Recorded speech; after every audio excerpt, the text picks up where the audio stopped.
So, kind of along these lines, something that tell me if you see this. It feels a lot like if there's any metric, whether it's health, education, anything like that, where women are falling behind, it's the system that's to blame. But if men are falling behind, then it's men's fault. They must be too dumb to catch up in education, or too unthoughtful to take care of their health. Whatever it is, do you see that? Absolutely. It's a great observation. Happens all the time. It's partly what's driving all of this madness right now.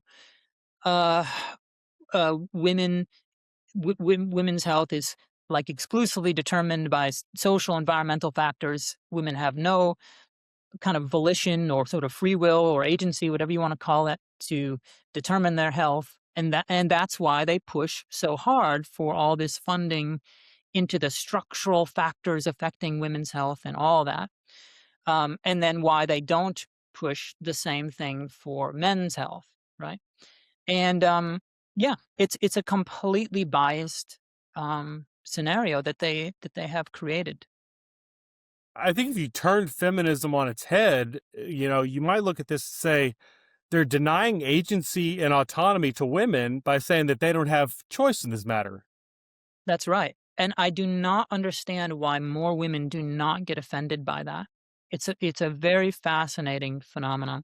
I do think, and you might be more familiar with this literature, if I'm not mistaken, if you survey both men and women, I think they both believe that men actually have more agency than women. Do you know if that Hmm. is No, true? I haven't seen that. That's I interesting, I though. yeah, I think I've seen that, research before. So there is some, and I suspect it is a greater belief among women that they actually feel that they don't have as much agency as men feel. Men are much more, like, self-confident, and that kinda, I think, links in with, agency.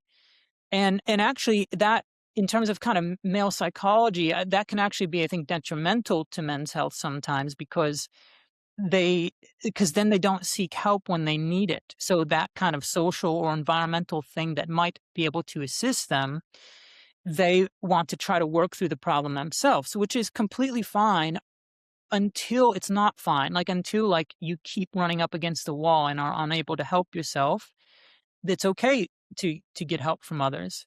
And I think that's why also why women are part of why they're more likely to seek help is because they sort of are less likely to feel like they're in control of their own agency or destiny, and that those social and environmental factors, yeah, are there for them.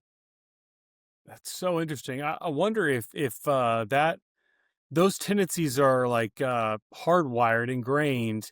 If that could be why you see more of a like an individualist streak among men, a more collectivist streak among women. Do you think so? I think so. I think it is. And I think all this stuff is super fascinating.